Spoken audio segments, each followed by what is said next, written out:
Greetings all. Welcome to another edition of the Q&A video. Been doing these for quite a while now. I don't really know how long, maybe a year or something. And people do keep coming up with new questions.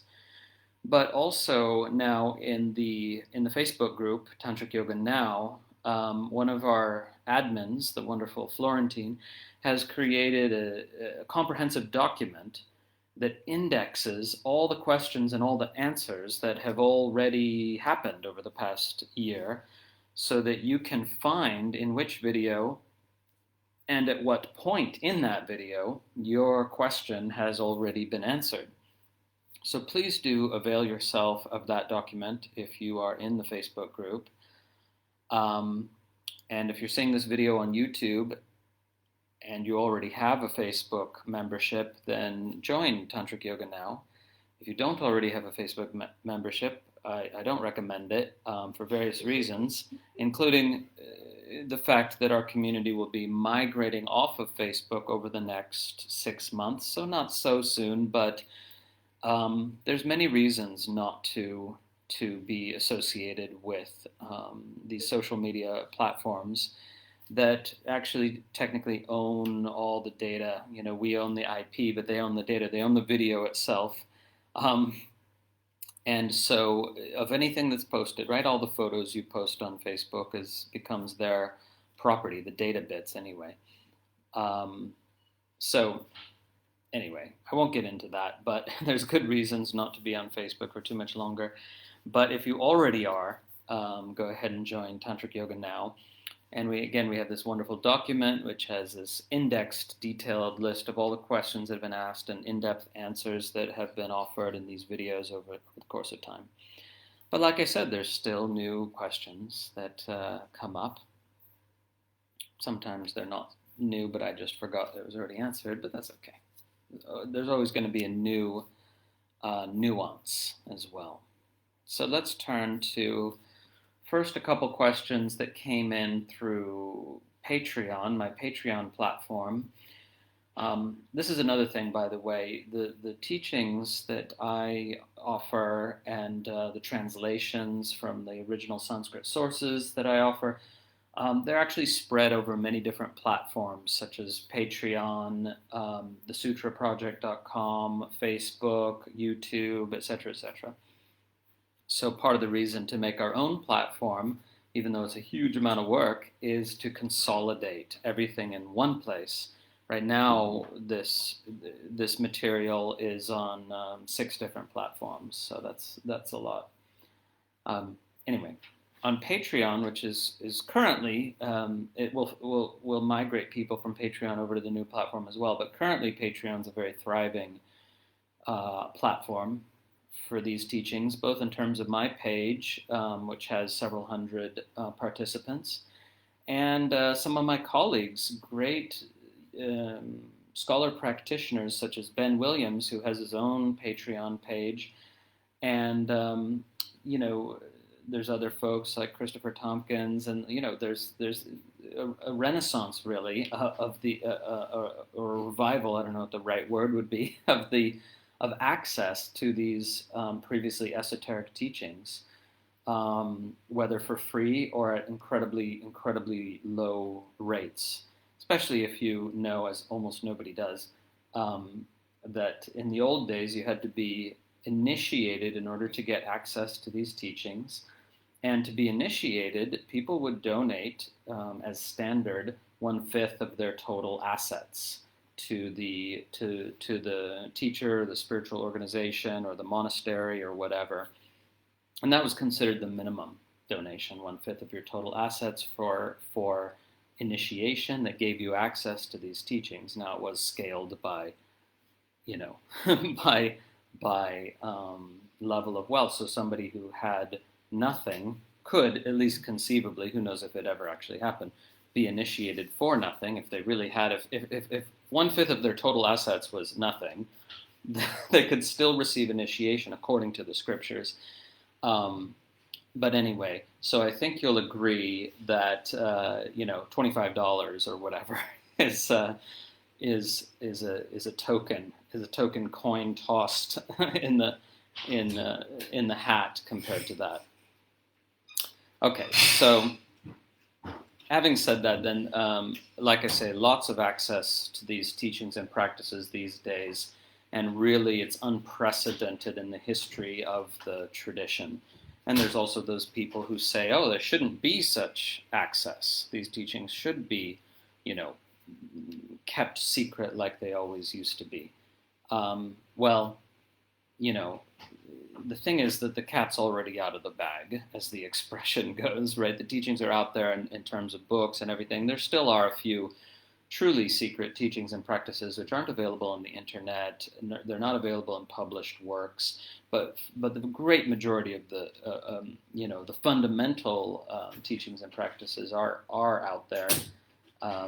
There's many unpublished texts, for sure, untranslated and unpublished texts, but the foundational teachings of the tradition are generally available. Okay, so, hey everyone. Some folks are joining the call. Nice to be with you. So that was a preamble to say definitely check out my Patreon page and that of other scholar practitioners like Ben Williams, who are doing great work in translating these classic sources for you guys. Okay, so from my Patreon page, we have these questions from Michelle. Michelle Dira Love. First, if someone has spiritual and or awakening experiences and or epiphanies, how important is it to share those experiences with someone else and or the community?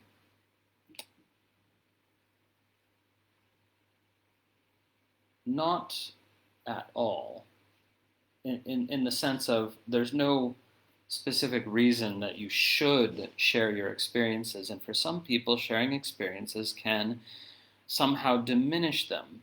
Now, the reason for that is because when something that is not capturable in words is then kind of forced into words, and then you end up remembering your words about the experience more than the experience itself, that can sort of diminish your sense of the value of what you have experienced. But this is really depends on the person. That's not so much true for others. So it's really about know yourself, because it's also the case that sharing experiences and insights and breakthroughs and epiphanies can be really inspiring to others. And that is can be an act of service, that you're sharing in such a way that inspires others to dedicate themselves more fully to their practice, So there's no one answer to this. Sometimes there's a different context, which is sharing experiences with your teacher or one of your teachers can be helpful to get feedback or to kind of get a sense of, let's put it this way. One of the best things a teacher can do for you is help you have clarity about what to kind of focus on and what's less relevant. And this is something that, you can't really see from where you're at on your journey, on your path, because you don't really know what's going to end up being significant and what's going to end up being a red herring until later on. So like we say, hindsight is 20/20. You see clearly from a later perspective, oh, that was the seed of something incredibly important that ripened and matured in my experience, whereas something else that seemed dramatically significant at the time actually ended up being less so. So the teacher can save you some of that, save you some time and give you and help you have some clarity by giving feedback about experiences. Oh, like, no, this is significant, or pay attention to that. Whereas some other elements might not be so significant, right?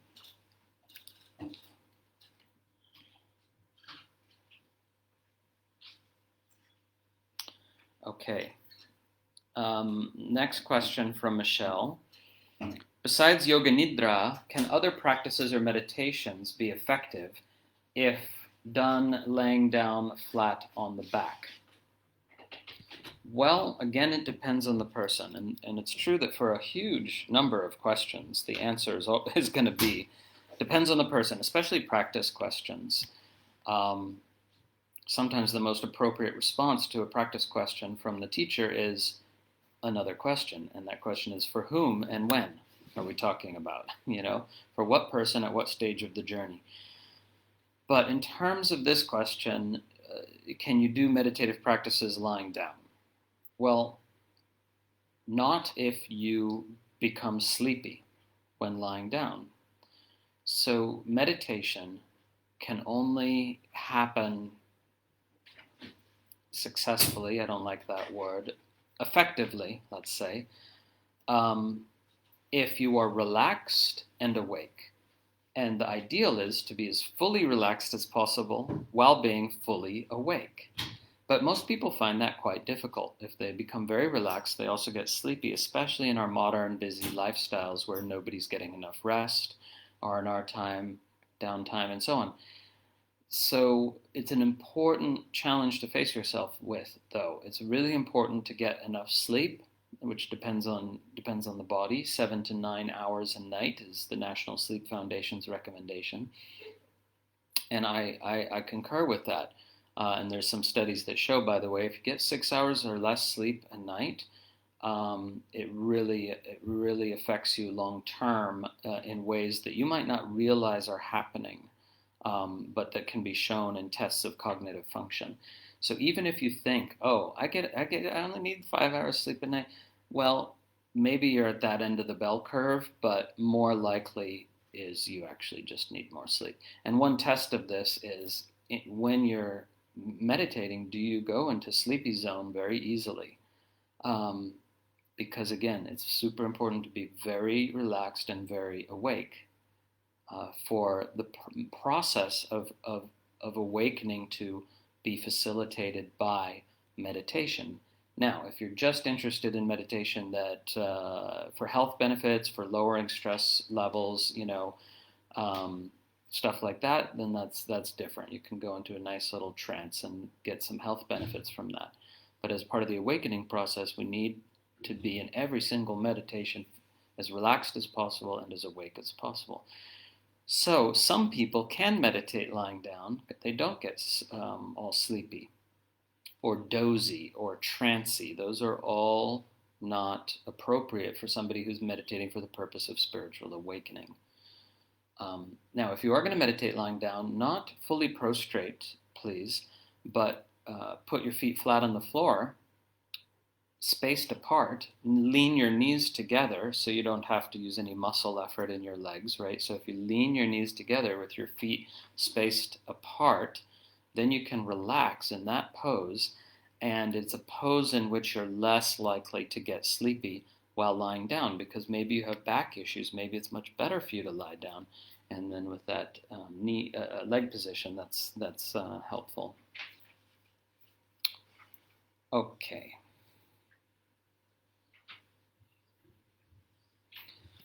Okay, so before moving on, I just want to touch on something from the live feed.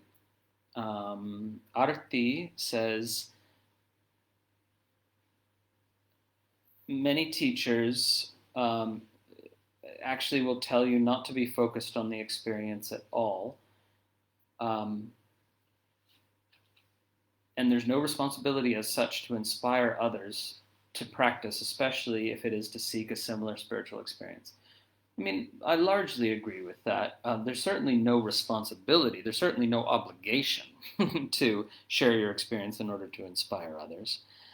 And there is a danger, as Aditi points out, that the other person could then practice in order to seek a similar experience to the one they heard about from you. We call that spiritual materialism, and that is not beneficial on the path, right?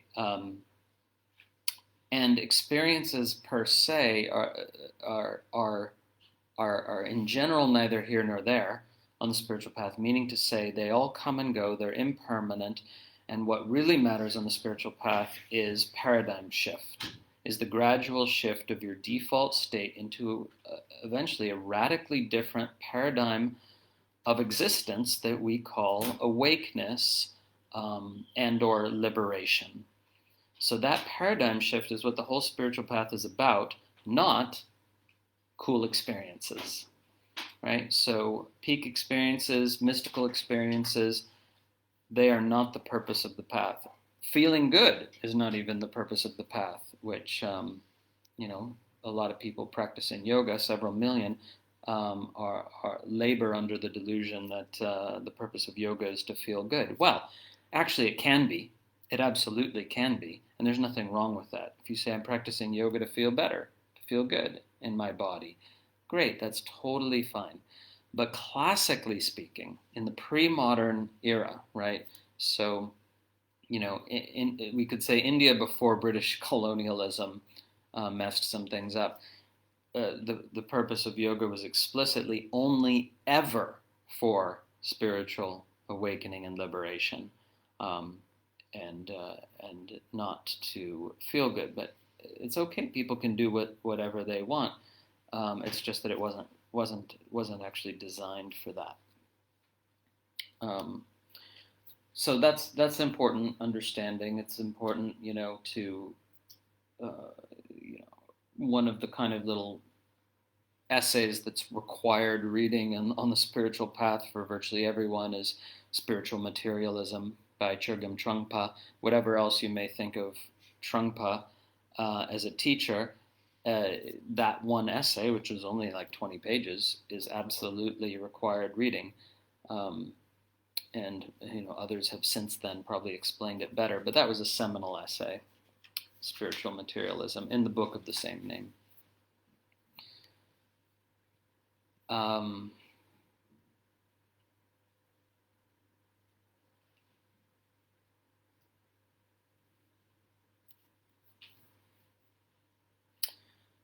So I'm sitting here with a few folks in our library, our Tantrika Institute Portugal Retreat Center library, which is not complete because it's missing several hundred books that are back in the U.S. and shipping things here is actually very, very surprisingly difficult for various reasons. But we do have a nice carpet and some nice people, so it's getting cozy.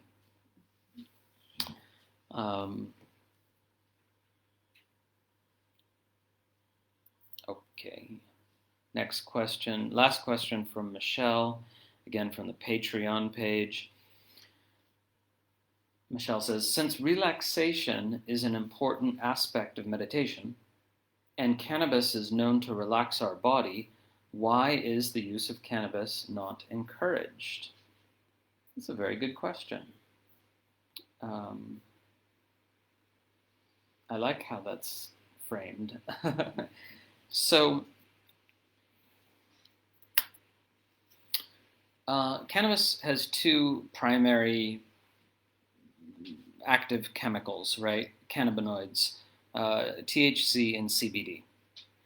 So, let's just talk about them separately for a moment. I would say CBD is perfectly advisable, permissible, recommended for many, many people to aid in relaxation.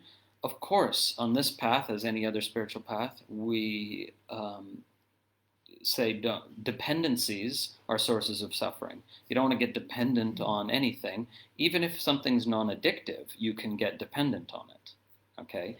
So dependency on CBD is not recommended, but for many people, especially people with chronic pain and other conditions like fibromyalgia, CBD is really wonderfully effective. And it provides that relaxation that cannabis gives you without all the kind of mind stuff or mental distortion that THC gives most people. So THC, well, Actually, before I go on to THC, let me also mention that CBD helps a lot of people go deeper in their physical practice, such as if you ever do yin yoga on CBD, it's next level. You know, it's a great experience. You can go deeper in the stretches. The stretches feel better. They feel more pleasurable in the body. So definitely recommend that if you haven't tried that. Now, THC, unless you already have a very clear mind, that you know, unless mental and clarity is your default state, THC is likely to produce a variety of mental distortions that are greater than you actually think when you're stoned. Meaning to say, part of the very state of being stoned on THC is that you don't realize how distorted your perceptions actually are, and so you can't compensate for that very well. And there's all kinds of things like artificially enhanced significance, you know, which can be fun. I mean, this is certainly a fun thing to do in a college dorm room, you know, and it's like, you know, read some spiritual philosophy to each other while stoned, and people go like, "Whoa, dude, that's amazing," and that's a fun life experience, right? But in general, artificially enhanced significance, I mean, THC can do it with almost anything, you know, and you know, because you go back to it later when you're not stoned, you're like, yeah, that's kind of cool. That's kind of profound, but not what I thought at the time, you know. And this is brilliantly parodied in what movie? I don't know, maybe Animal House or something, where one character is like saying to another, dude, the whole universe is in your thumbnail. And they're like, yeah, whoa, you know, something like that. Anyway, it's very funny at the time.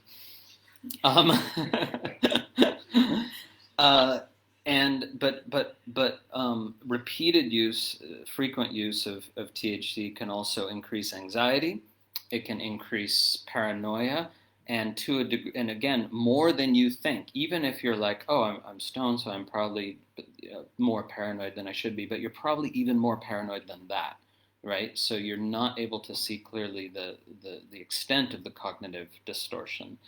So this is all antithetical to spiritual practice, which is all about becoming crystal clear, right? Yes, profoundly relaxed and free and open, which drugs can help some people with, but also crystal clear, which by and large drugs are antithetical to. And doesn't matter if it comes from a plant or if it's synthesized. So anyway, big topic.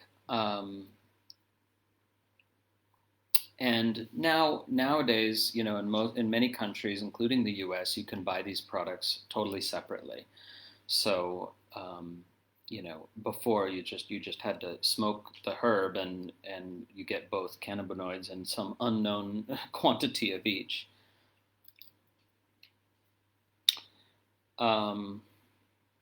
Okay. So that's just a little bit about that. That's, of course, you know, a topic that can be discussed at much greater length. But the last thing I'll say about it is that on THC, if you meditate on THC, yes, you can have more dramatic or impressive mystical experiences. But as the previous comments, I hope, pointed out, that doesn't actually matter. Spiritual awakening is not about having dramatic experiences. They are byproducts or side effects of practice. They're not the point of practice. And indeed, they can be pitfalls. You know, if you have really intense, powerful, dramatic, mystical experiences, it's very easy to develop what we call God realm delusion, right? Which is where you think, oh, you're specially chosen, or you have a special connection to the divine that other people don't have, and revelations have been bequeathed unto you, and you will share them with the world, and everyone will realize how enlightened you are. You know, anything that, even a trace of that is potentially very dangerous on the spiritual path. It can really take you far off track, and you can spend months or years getting back on track when you fall prey to those delusions. And all forms of psychoactives and psychedelics can foster those delusions. That doesn't mean they always will. I'm not saying that. I've experimented with those things myself, but they very commonly do. Well, and I myself had to, at a certain point in the past, deal with a little bit of that sort of delusion, right? And I had, thankfully, had teachers that pointed it out and saved me on the spiritual path. Thank God. So, you know, that's important to be aware of. Okay, so last question from the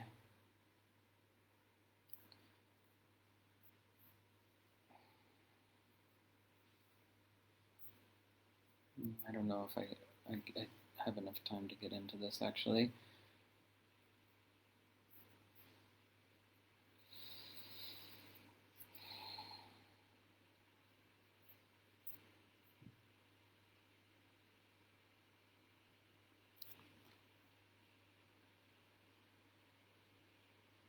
Well, I'll try to address it briefly. There's one more question from the Patreon page from Tobias. And Tobias is and this is very common, where it's easy to get confused between a consciousness-only view and what philosophers call solipsism.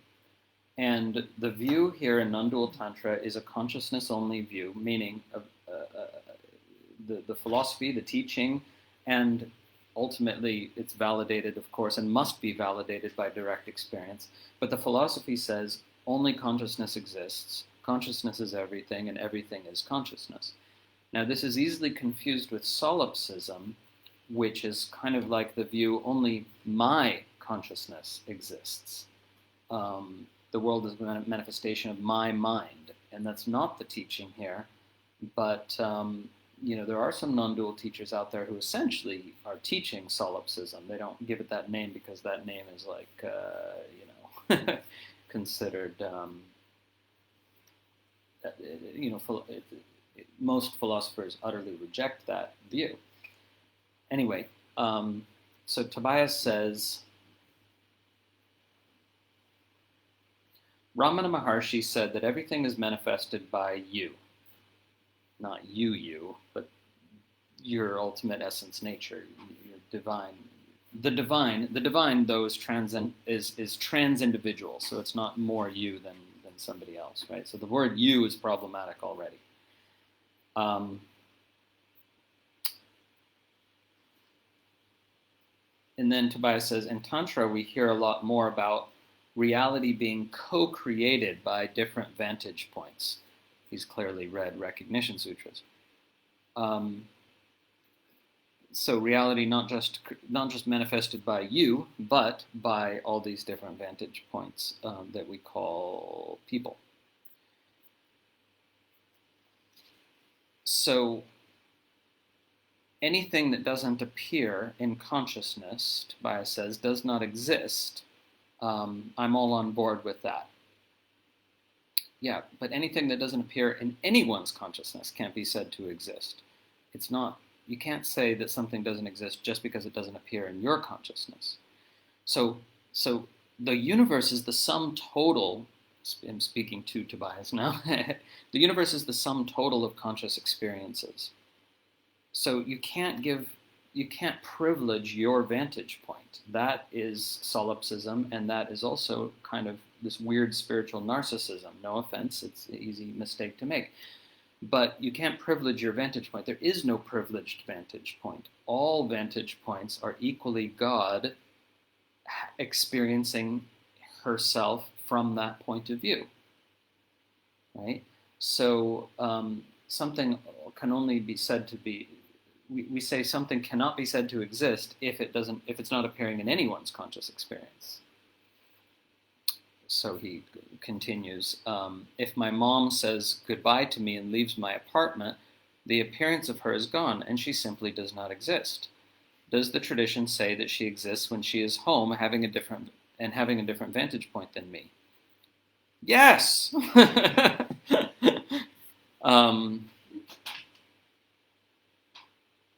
But then he asks a deeper question. Can you directly prove for yourself that reality is co-created and consists of different vantage points? How is that not an assumption?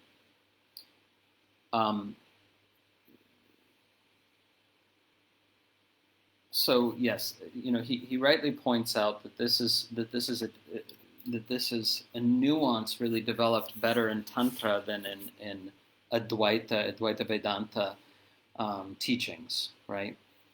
That to put it as briefly and simply as I can, in the Tantric view, there's only one consciousness, and that's why we need a word like God or Shiva to refer to the fact that consciousness is trans-individual. There's only one consciousness, not many little consciousnesses, right?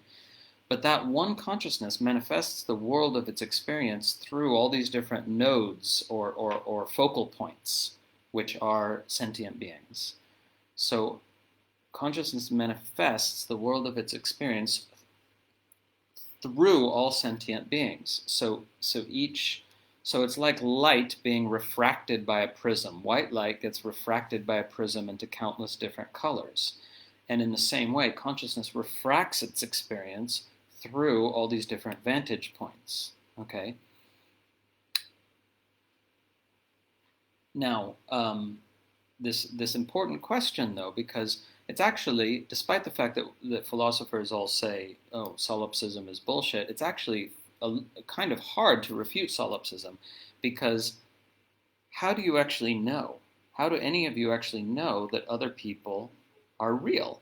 How do you know they're not just figments of your imagination? How do you know that what's looking out of their eyes is the same as what's looking out of your eyes, that it's a real conscious presence?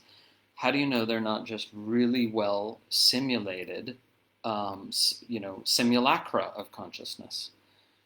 Well, some philosophers would say, you don't know. You can't know that for sure. But in this tradition, we say that's not true, because there's this power of intuition that transcends logic and kind of mental operations. So even though on the logical level you can't sort of prove to yourself that other beings exist in the way that you do, as a conscious presence, as opposed to just an unconscious effective simulation thereof, a philosophical zombie, as consciousness researcher David Chalmers calls it, nonetheless, there's this moment that we've all had when you look into somebody's eyes and you intuitively feel the presence of consciousness staring back at you. And it can be a disconcerting moment, actually. It can be a beautiful moment, too. But there's something, look, one meditation teacher put it this way. He said, do this little thought experiment, or do it for real if you get the chance. Sit on a bench in a public square, and then just stare at somebody who's not looking at you, right? And take in the whole scene and stare at that particular one person. And, if you stare at them for a while, chances are they'll turn and look at you, right? They feel something. How could they know? But they do, usually, and they turn and meet your gaze. Now, in the moment they meet your gaze, doesn't it substantially change your experience? So just put yourself there. There you are, a voyeur, looking at the scene in the plaza or piazza or square. Nobody's looking at you. And then the person you pick out turns and meets your gaze. Suddenly you're having a very different kind of experience. How can we even explain that difference other than the intuition of consciousness recognizing itself? Now, if you do this experiment for real, you find it's quite hard to keep looking, right? You instinctively want to turn away, because there's a rawness and an intimacy in consciousness seeing itself that, if it's with a stranger, is a little bit disconcerting or awkward,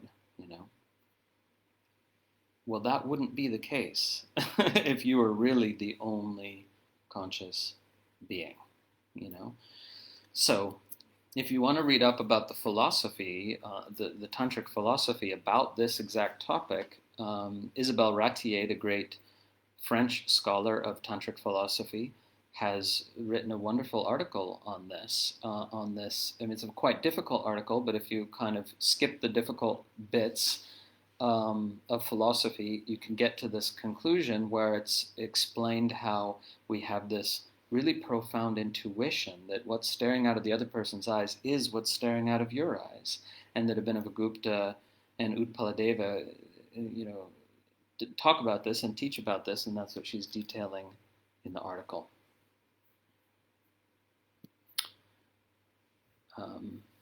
Okay, so yeah, didn't end up being that short of an answer, but that's okay. It's interesting, I hope. Okay, one last question from the Patreon page from Aliyah. Hopefully I say her name right. Aliyah Gandharvika. Sanskrit names, I feel more comfortable with. So Gandharvika, lovely name for a musician, which she is, says, from a tantric point of view, what do we take with us when we leave this body?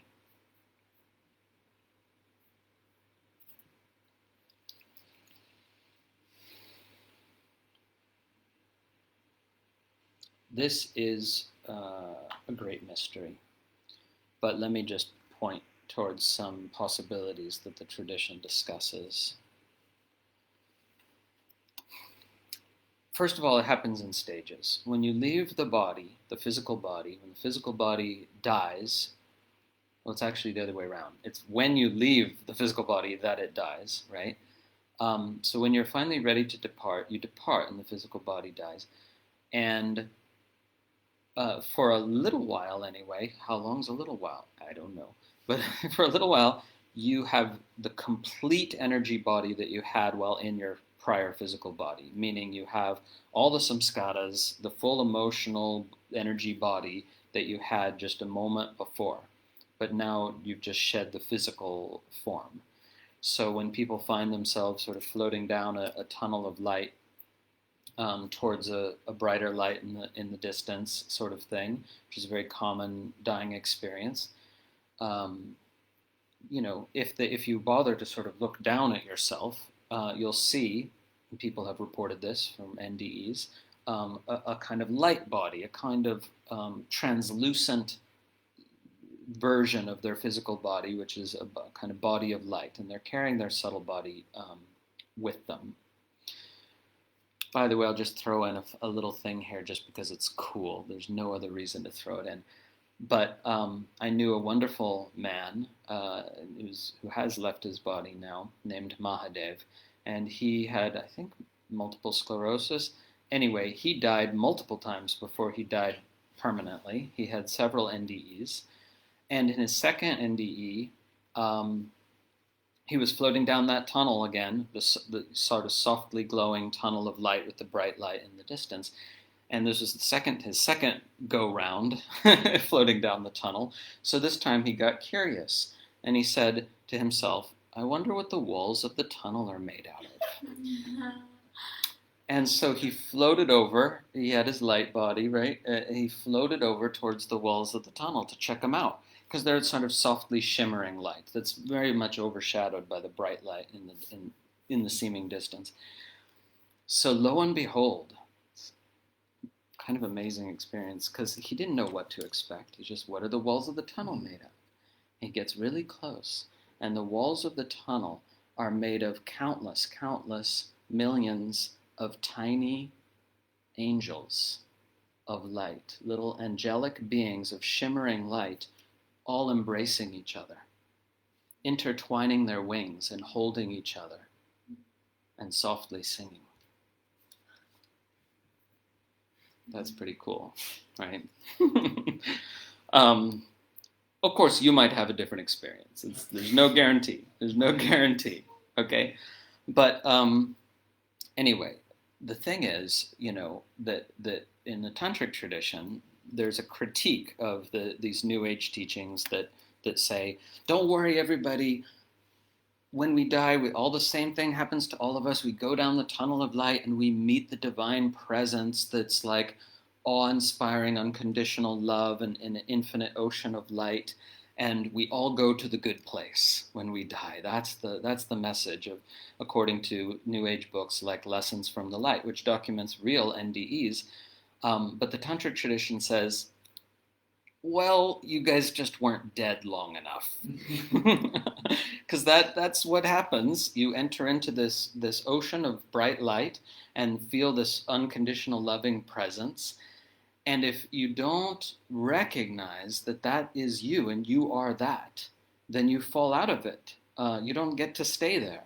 And then you go through the bardos and you go through all kinds of experiences that can be increasingly frightening, because you're given these various opportunities to recognize your essence nature. And if you don't, you start meeting wrathful deities, and they too are your essence nature. That's why the Tibetan Book of the Dead coaches people to, okay, if you see this, just know this is your own consciousness in another form. This is your own essence nature. Yes, it's scary. Okay, wrathful deity holding severed heads and stuff. That's your own consciousness in another form. Recognize it. That's the kind of repeated refrain of the Tibetan Book of the Dead, right? But you go through all these bardos, and if you don't recognize your essence nature in one form or another, then you are then faced with the 6 colored lights of the different realms, the 6 primary realms, and then you're drawn to one of those, and then you find yourself taking birth in one of those realms. And so there's more to that teaching for sure. But by the time all that happens, your subtle body, your energy body has been stripped away, really. Has kind of fallen away. And you're just this little kind of monad of consciousness, this little anu, it's called in Sanskrit, which is what's sometimes called the karana sharira, the causal body, and embedded within it the bindu point of ultimacy of consciousness on its journey. There's only one consciousness, but it refracts into all these different points, right? So what you carry over into the next life is said to be only the most deeply implanted saṁskāras from the previous life, not all of them. Otherwise, you just accumulate billions of saṁskāras in your tens of thousands of lifetimes, and nobody could ever work through all that, you know? We'd all be even more basket cases than we already are.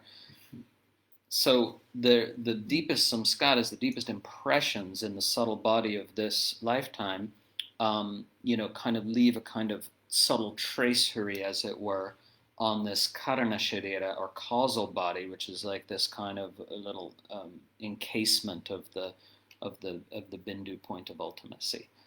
Now, I'm not saying all of this is literally true, and you should take it as dogma and you should believe in it. I'm just saying some of what the tradition says about this transition. Ultimately, everything needs to be validated by direct experience. You can't go around believing stuff if you're interested in spiritual awakening. But what you can do is be open to the possibility that something you haven't yet experienced but have heard about from traditional authorities might be true. That openness is a good idea. So you only carry over into the next lifetime the deepest and most significant impressions of this lifetime. Now, those could be either positive or negative. Those classifications are mind created, but deeply shocking experiences leave a deeper impression, and also deeply revelatory experiences leave a deep impression. So one of those deeply revelatory experiences is śaktipāta, is the awakening to your true nature in this lifetime, which initiates the process of the spiritual journey, which for many is not complete at the time of physical death. And but thank goodness, according to this theory, the impression of śaktipāta, of spiritual awakening, is strong enough, is deep enough that it carries over into the next life enough to um, to magnetically draw, as it were, another awakening in the subsequent life. So it's said that once you've had spiritual awakening in any given lifetime, spiritual awakening follows you into the next life and the next life and the next life. But the tradition does not say that this can just go on and on, because, and again, for who came up with this, why, for what reason, like, how should we know? I don't know. But the idea is that, if you've had an authentic śaktipāta, an authentic awakening to your essence nature, but the process of stabilizing that awakening and integrating that awakening is incomplete at the time of physical death, then it's just one more, maybe two, maybe three max lifetimes, and you're done. That's the teaching that's given, but it's most often just next life, right? That's the teaching. How could anyone know? I don't know. I'm just the messenger for this info right now.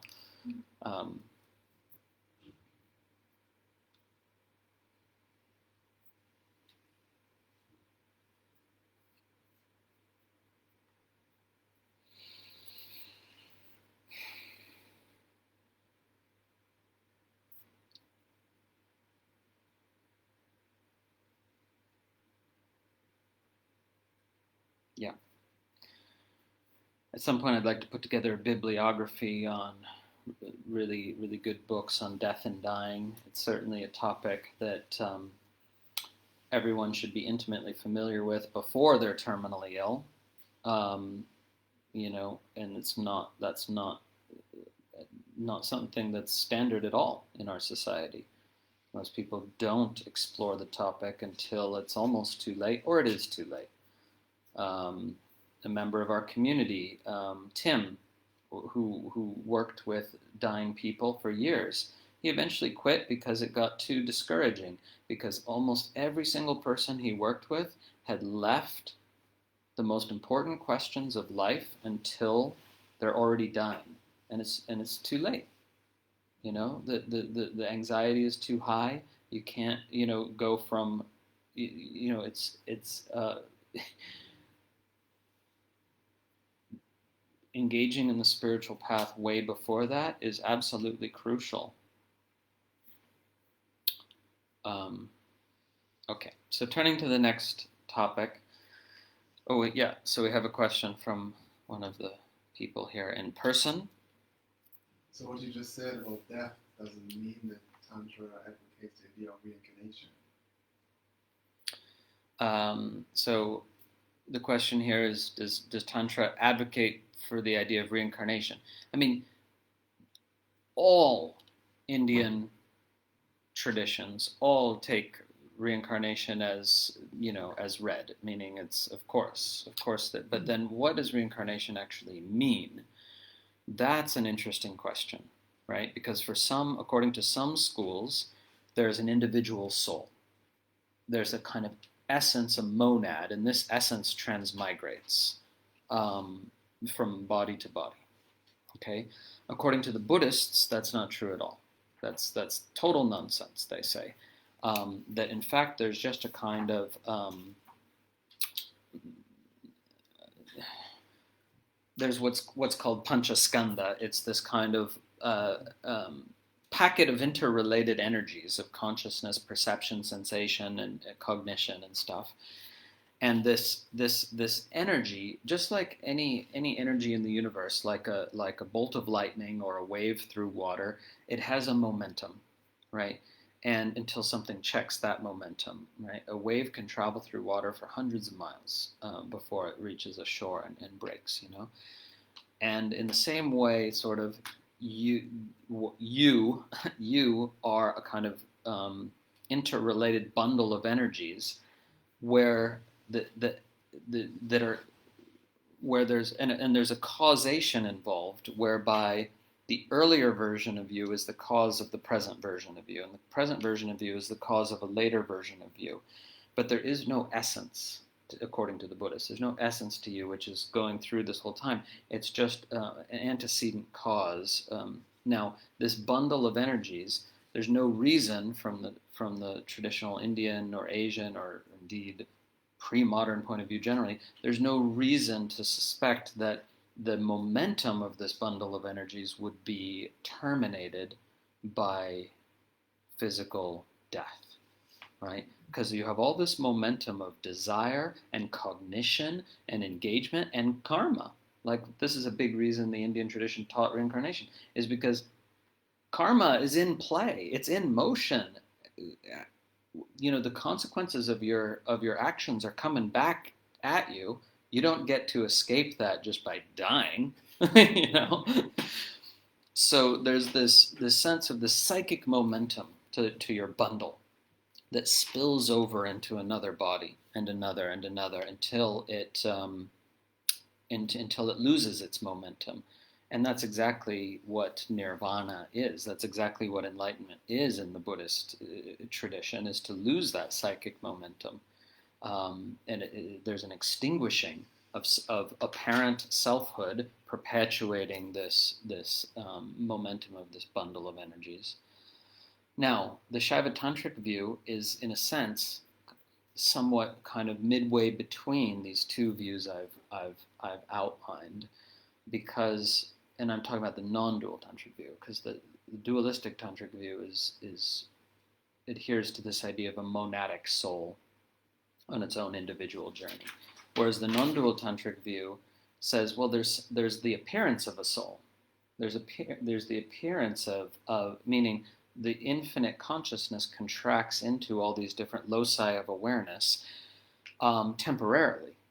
And that is something like a soul, but it's not, because each of these points of contraction ultimately completely merges back into the formless whole, you know. So they.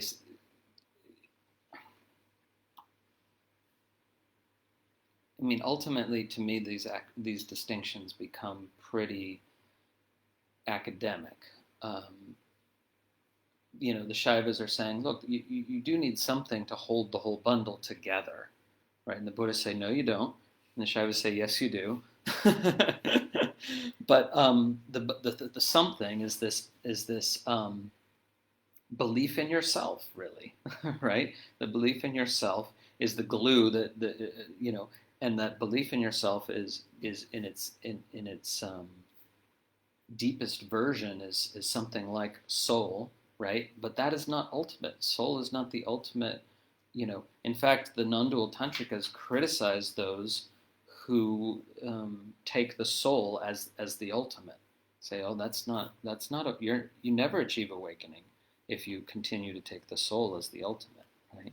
Instead of see that it's just that what you consider as myself is actually just the one consciousness experiencing itself from a particular vantage point, but there is no, your essence nature has no intrinsic difference whatsoever from the essence nature of all beings. And this is the part that's a bit of a disappointment, as it were, to Westerners who really, in general, want to believe there's something uniquely special about me, right? Like, I am God manifest as insert name here, and that is a unique vibration, you know? No, this tradition says essence nature is one and the same in all beings. There's no your essence nature as opposed to my essence nature. But what is unique is expression, right? In other words, that which the one expresses through this body-mind is unique, right? There has never been a set of life experiences identical to the ones had by Harish, and there never will be again. But my essence nature is exactly the same as yours. There is no difference. There's no uniqueness on that level, but there is uniqueness on the level of manifestation, expression, display. And that has to be good enough, really, because you discover that's indisputably true. So this idea of my soul, ultimately, that's the last thing to fall away for many people, but it does need to fall away, right? And the drop needs to realize that it's the ocean, you know. So for that, you have to relinquish the notion of being on my special journey, right? And so final awakening is not the enlightenment of so and so, of insert name here. Final awakening is the end of the permanent end of the one you thought you were. And that's why we call it dying before you die. And that doesn't make it sound attractive to people. But the thing is, if awakening is being made to sound attractive to you, then you're almost certainly misunderstanding it, or somebody's trying to sell you something. Because if it's described accurately, it's not going to sound attractive.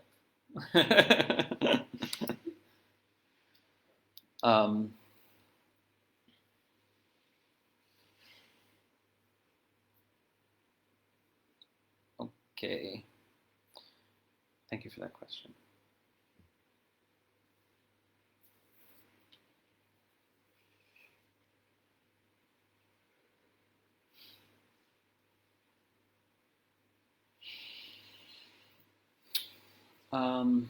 Maria, in the live feed, Maria asks, in our current political climate, I'm really struggling. Different teachers have different opinions, and I throw my own in there, and it's like I'm being pulled to and fro at times, and I feel physically sick. Is this a weak energy body thing? Is it saṁskāras? Any particular teachings or practices that can help with this? Okay, Maria, I'm going to get firm with you now, because you have asked this question, the same exact question, over and over and over again. Maybe it's been a year, 2 years now. This is time for this to stop, right? And I don't mean stop asking the question. I mean make a paradigm shift out of this mode of being, okay? Why do you think you need to be engaged with the political climate? What does that have to do? Do you think that's essential for everyone? Not everyone needs to be engaged with it. Oh, and there'd be people out there. No, we all need to be engaged. We all need to vote. No, fuck that. Because it is painful for so many people like you, Maria. It is draining you much more than is sustainable for the sake of your one little vote. You know, yes, of course, you know, you can make arguments about why it's important, but I'm saying to you in particular, and anyone who's having your exact experience, there are more important things, and your spiritual awakening is one of them, right? So disengage. Stop this struggle. Stop trying to figure out who's right. Stop getting involved in arguments, endless arguments about this, that, and the other thing. And, you know, it's hard to see sometimes you're in a world that is absolutely addicted to drama in the way that a heroin addict is addicted to his smack. And I really mean that. Okay, because it's been an amazing thing for me and others I've talked to just shift out of the U.S., come over here. We're hanging out in Portugal. No drama. I mean, sure, there's always stuff and there's politics here too, right? But let me tell you, the drama level is like it's way lower on the political scene, on the social scene, on the COVID scene, on every possible scene. And so when you get out of that absolute clusterfuck maelstrom of drama addiction that is the United States, then you realize, what the fuck have I been doing with myself? What have I been doing with my time? I was temporarily insane. Okay? So I'm not saying that to everybody. I'm saying that to all the people who, like Maria, are being just crushed under the heel of this endless theater of the absurd. Okay? And that's a lot of people now. That's a lot. It's just gotten ridiculous. So there's no, you know, do you see that if you're embedded in a system which is absolutely intent on its own self-destruction, what do you think you're gonna make any difference in that? You think that your arguments on Facebook are gonna like actually contribute to some positive or beneficial outcome? Cut yourself off the way a drug addict needs to cut themselves off.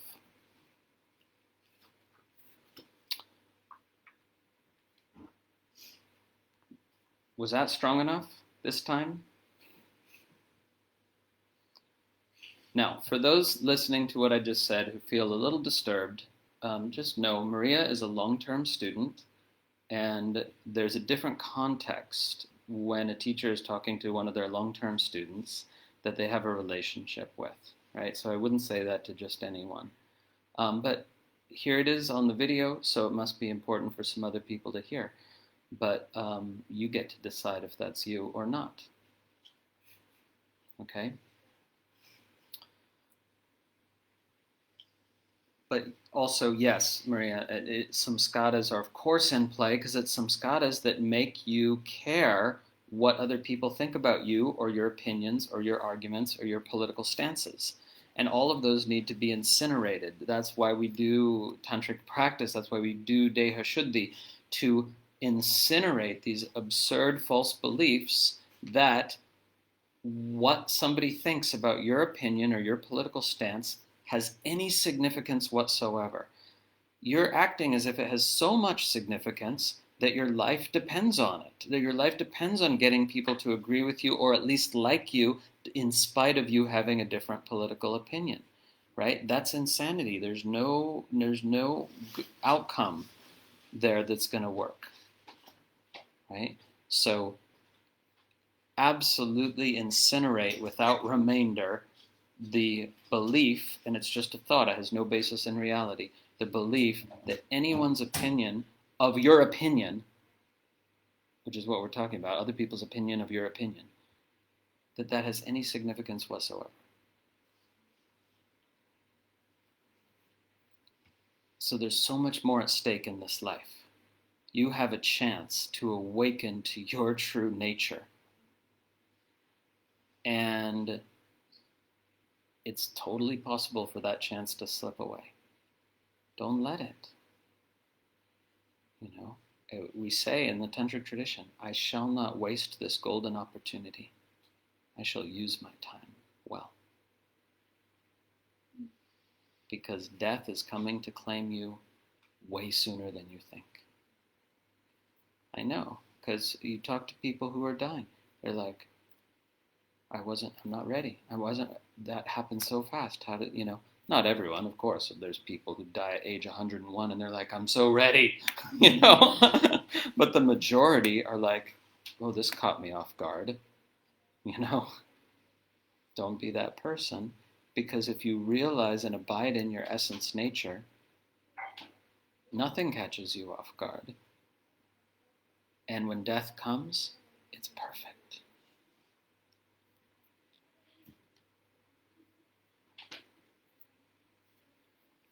Okay, so I guess that was the rant for the evening.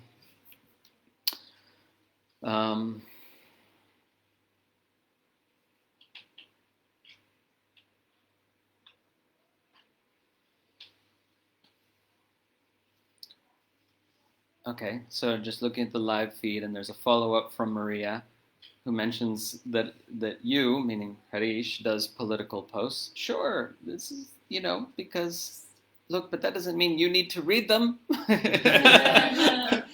Right? I use my personal page, because people follow it to influence things a little bit. It's like, it's my little contribution, there's like, whatever, 7,000 followers, as Facebook insists on calling them. I never would. And so there's a little bit of influence. And so, of course, I'm going to say something that I think is good, like, let's have climate change mitigation policies, let's not kill ourselves. But that's for the people who want to read that stuff and who want to consider that stuff. Maria, you don't need to read my posts. Nobody needs to read my posts. It's, just, yeah, it's for whom and when, right? This is for whom and when. Yeah, free yourself. Thank you. She's saying she's going to do it. She's going to enter rehab.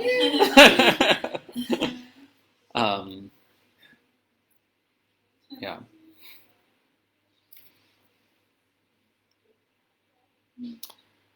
Love you, Maria.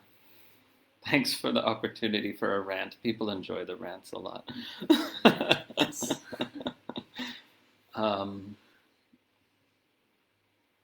Yeah, it's not just the U.S. What if your country is having this kind of phenomenon of this escalating addiction to drama? Maybe it's time to opt out and do something else. We're trying to make a community here, little by little. We're doing some permaculture. We're getting it together, little by little.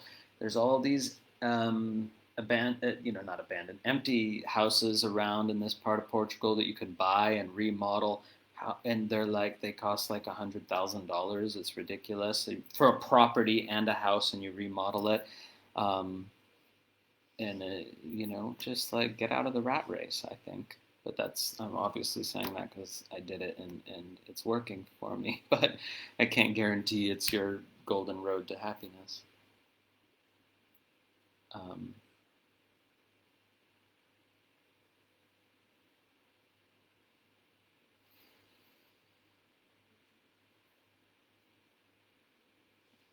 Yeah, just checking out some shares.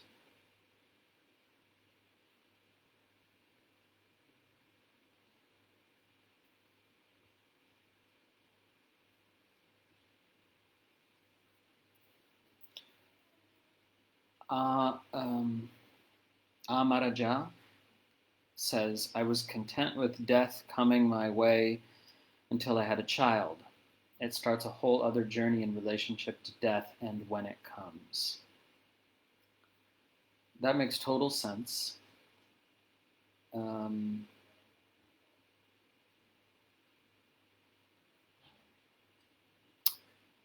it may not be convincing, and it may not be any consolation, but I would just invite you to contemplate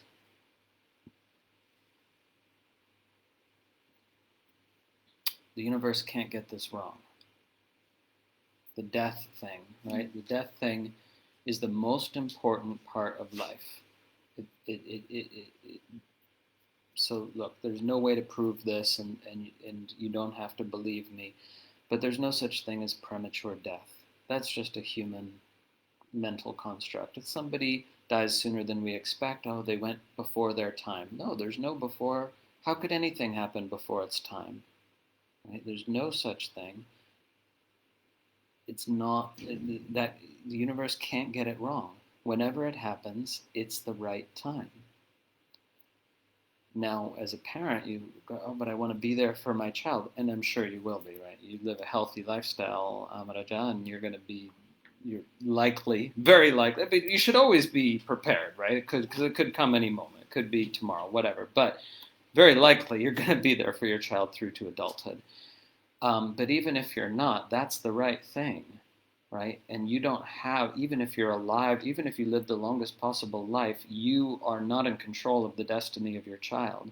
And you know that, but it's the scariest thing for a parent to face, the truth that you are not in control of the destiny of your child, and you can't be. And life has designed it that way, so it's not wrong. And so it's for some people, that's a harder thing to accept than their own death. And it's really worth accepting. And everyone I know, every parent I know who's done it, is the most life-changing thing for them. To truly, deeply accept that they're not in control and couldn't be in control of the destiny of their child, no matter how well they parent, no matter what they do.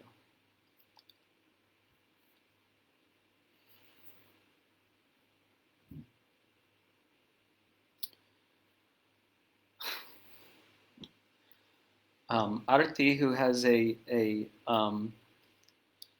fear of geckos. I remember this. We talked about this sometime a few years ago. She says, "Are there geckos in Portugal?" No, there are not geckos. You can come visit. It's a gecko-free zone. I think overcoming that fear might be a good thing to do in this life, but you don't have to do it to come to Tantrika Institute Portugal.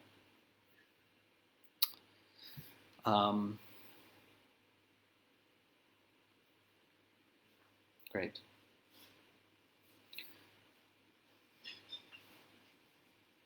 Any question from here? One more question from here, or no? I do have a question, but I don't know if it's clear enough in English, but I'll give it a try. Is the way you experience śaktipāta, the first one, let's put it that way, is this, to what extent is it indicative, is that a word? Yeah, indicative of the tradition that you're going to find yourself in?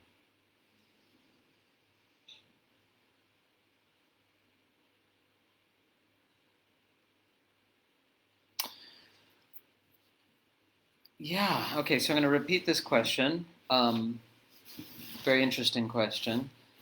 Your initial śaktipāta, that's just the same word in Hindi and Sanskrit. Your initial spiritual awakening, to what extent is it indicative of the path or the version of the path that you will find yourself on?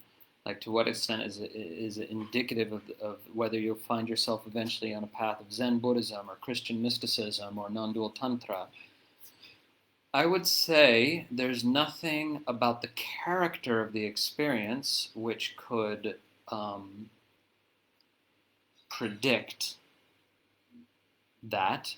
Like if you were to report, this is my experience, then this is the right path for you. No, and yet somehow the seed of where you'll land is there, but not in the sense that you could extrapolate from a description of the experience successfully. In a very subtle, energetic way, the seed is there, and we know this because people have their awakening and they cast about. They cast about. They're looking here and there. And then finally, something clicks. And the click is unmistakable, because in other places you felt, that's almost it, but not, there's something's there, but, and then you find your home, right? And boom. And it doesn't mean you agree with every teaching ever articulated in that tradition. It's just this sense of, this feels like home. This is what I was looking for, or this, in some mysterious way, this is the path that was drawing me to it the whole time. So somehow that's all, like, it's already there in that initial moment of awakening. But yeah, not in the sense that you could go around reporting your experience and get an accurate manual. Go, this is where you belong. I mean, yeah, I would say in general not.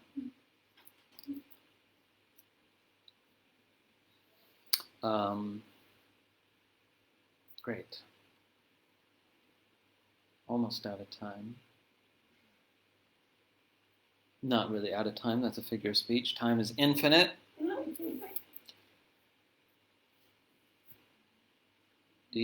Was that another question? Yeah. Yeah, also like in the book, there's a description that you may lose in the things that you enjoy and stuff like that. So it sounds like some symptoms of a depression. Like, are there like any there's like a possibility that this can kind of lead someone to depression. What would be like the way to get to it? Okay, so I'm just going to repeat this because I don't think they heard. So Akwasi asks, according to Tantra Illuminated, you can have your śaktipāta, your initial awakening, and it's that, certain things that used to do it for you don't do it for you anymore. Certain things that used to make you happy don't make you happy anymore, whether it's career advancement or partying or one-night stands, or who could be any number of things that used to be like awesome, and now they just don't do it for me. And they're sort of empty, right? And he said, well, this sounds like some symptoms could be of a depression. Could initial awakening lead to a form of depression? Yes, but only if you don't find a path, you don't find a spiritual home. It's very common then, if it's 1, 2, 3 years after your awakening, you don't find a place or people who understand what you're going through. Very common to go into a kind of depression. And yeah, I mean, a lot of people have even substantial awakenings or, awakenings with Kundalini type symptoms, and people think, if they try to share it, people think they're just crazy or whatever. And it's, it's great when those people finally find some resources and they're like, oh, I'm not crazy, this is awesome. But that's not actually what I was talking about in the book, because what I was talking about in the book is just the fact that, you get turned on to the spiritual path. Many people who have awakenings were total atheists or just rationalists or materialists before that. You get turned on to the spiritual path, and so certain things lose their savor, but other things gain savor, so the,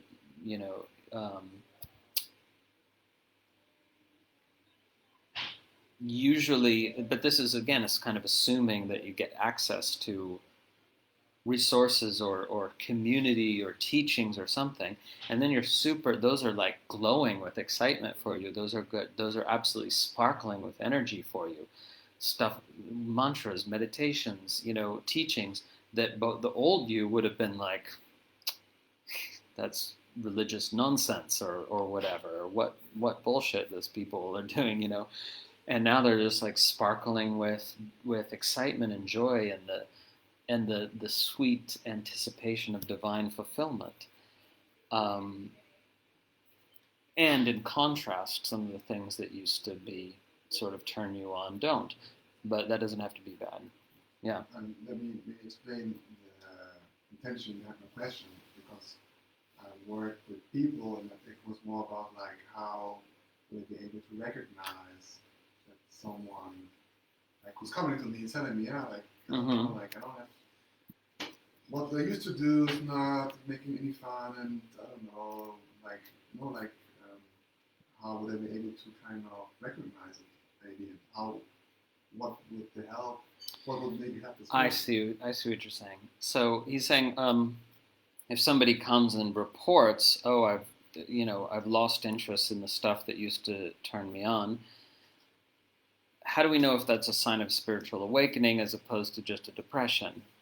Well, the person is going to be talking about a longing, a fascination with what's really true. What is really true? What is really going on around here? Is there truth? Is there even such a thing? Though, if awakening is happening, those questions have suddenly become front and center. And that's very different from just somebody getting depressed. Yeah. And the questions are burning and alive, you know what I mean? It's not like, because if you're depressed, you can be like, what's the point of anything? But that's not a real question. That's a rhetorical, depressed statement. But these burning questions, yeah. And you know, when you've had awakening, you're like, I've got to find out. I've got to find out if there is truth and what it is, if so, you know. Okay, so I didn't get to a lot of questions, almost all the questions in the question thread.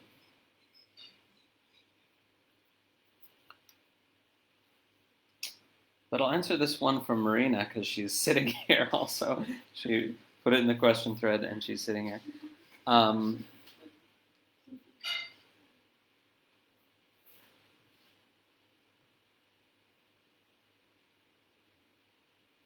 I'm wondering if the two goals of the Tantric path, realization of truth and enjoyment of life, mokṣa and bhoga, or bodha and bhoga, sorry to be confusing.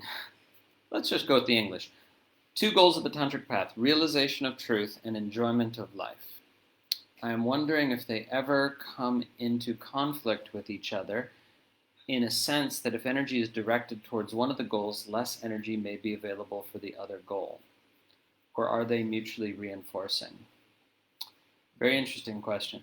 So the two goals of realization or awakening and enjoyment of life are only mutually reinforcing if that's your karma, which is not a very satisfying answer, I realize, but as Abhinavagupta clearly teaches, karma has no bearing on your awakening process because awakening happens outside the karmic matrix.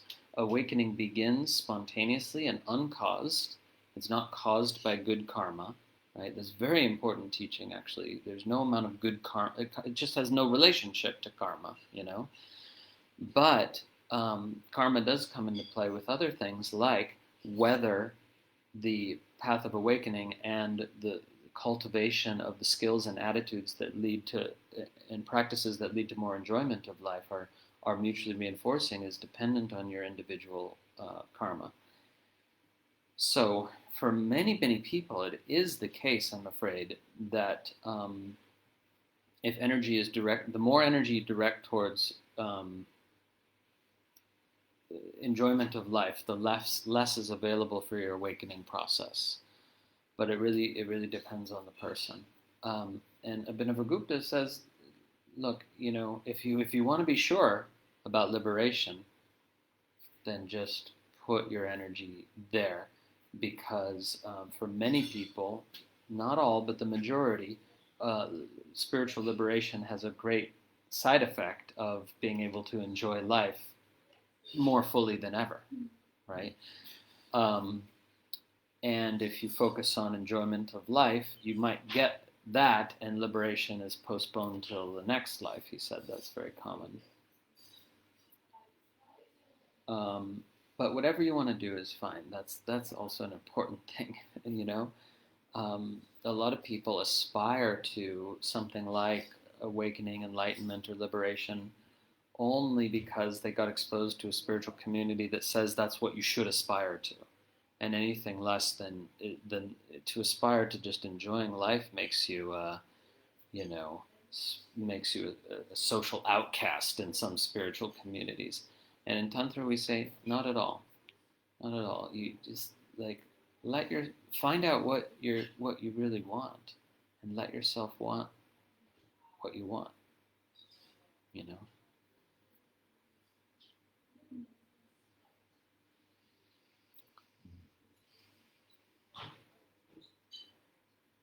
And a lot of people have a go at this whole spiritual awakening thing, and then they discover that there's parts of the process that are absolutely brutal, and it's really okay to say, you know, maybe this isn't the thing for me this life.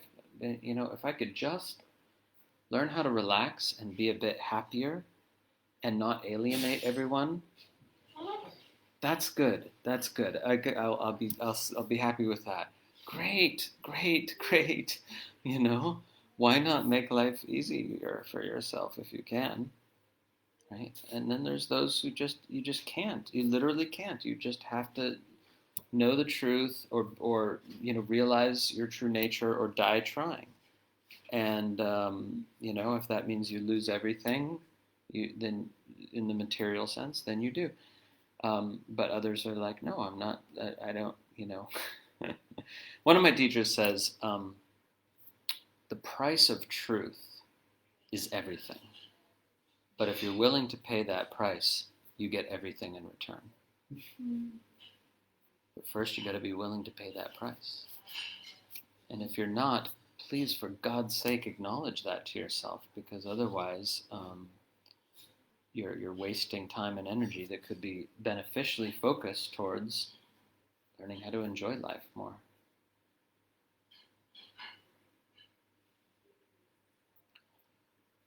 On this point, one more question from the thread, and there's many that went unanswered this time, I'm afraid. But I'm not really in control of that, so I won't spend time worrying about it.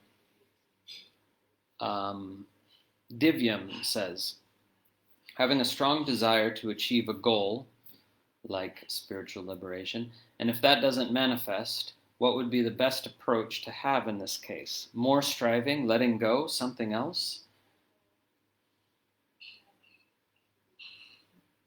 Divyam, I don't know how old you are, but this question pushes me towards the speculation that you're on the young side.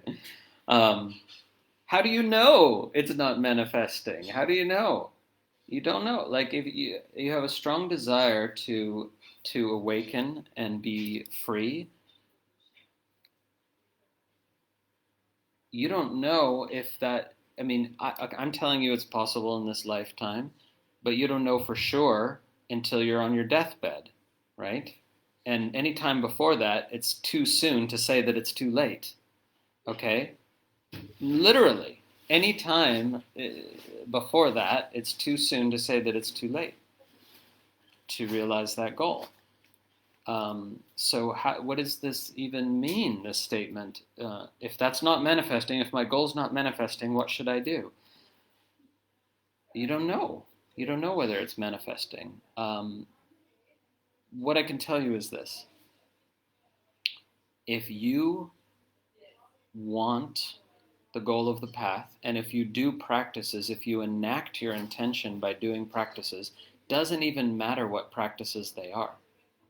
If you enact your intention to realize the truth by doing practices, it's as inevitable as the sunrise. Right? It cannot fail. Why would anyone be able to guarantee that? Doesn't seem possible, right? But it can be guaranteed because we're talking about realizing what you already are. You cannot fail. If it's what you most care about, you cannot fail to realize what you are. If this were something that you had to attain from outside, or manufacture, there might be a very good chance that it doesn't happen. Right? But sooner or later, you're gonna get out of your own way, and you're just gonna see what you are. And the most common reaction is not sort of choirs of angels and explosions of light. The most common reaction is something like the equivalent of this. Are you kidding me? It's that simple. The whole time I have been what I'm looking for. Fuck me, I didn't need to spend that much money on workshops, did I? Right? That's the most common reaction. It's just not the one that gets the most press. Right? You're constantly overlooking exactly what you're looking for.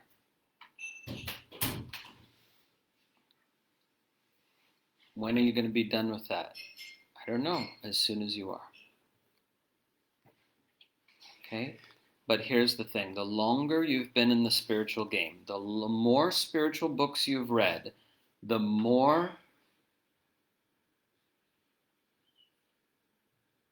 how simple this is difficult to see.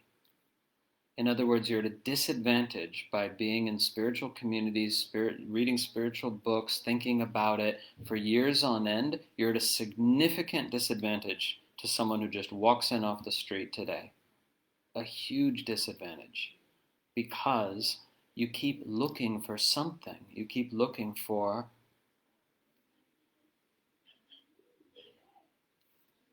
enlightenment, and it doesn't exist. There is no enlightenment. There's just recognizing that which you are and always were. And it's not a thing. And you keep looking for a thing, like a soul, or a revelation, or a transmission. And it's always that which is looking. What you're looking for is that which is looking. And so you'll never find it as an object, right? So here's the prescription. It's very simple. This is for anyone, but especially for Divya. Forget everything you think you know. Relax and be in the quiet presence that exists before every thought and between every thought. It's already there. Just relax into it. You've probably already done it before, but you didn't realize that's it. There is nothing more. And then relax a little deeper into it, and then a little deeper into it. And if you keep doing that, this simple, quiet presence that you are, which is the simplest thing in the universe, it's that which cannot be simpler. And if you just relax deeply enough into that which you are, at a certain moment, it opens out into everything. And you see what you are in everything. And you taste what you are in everything. And you hear what you are in everything. Right? But you can't force that. You can't rush it. Just become disenchanted with the mind, the thoughts of the mind. Stop looking for any truth there. You've read enough books, blah, blah, blah. And relax into quiet presence. And then you get this moment of total stillness. That's it. That's all it is. That's it. And then go a little bit deeper, a little bit deeper. Keep coming back to it. Keep coming back to it. Go a little bit deeper. And the process takes care of itself. You don't need to do anything.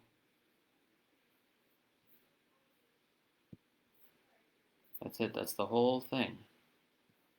Right? So,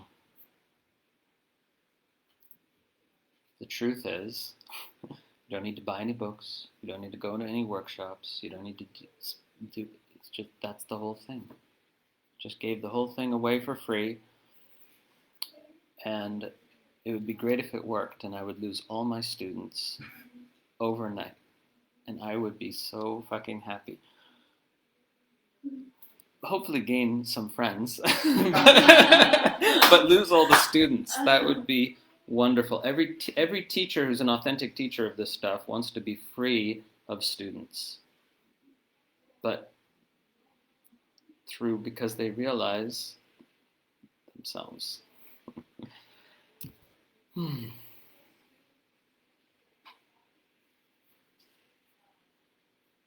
Yeah. Okay. See you next time. Or maybe I won't see some of you next time.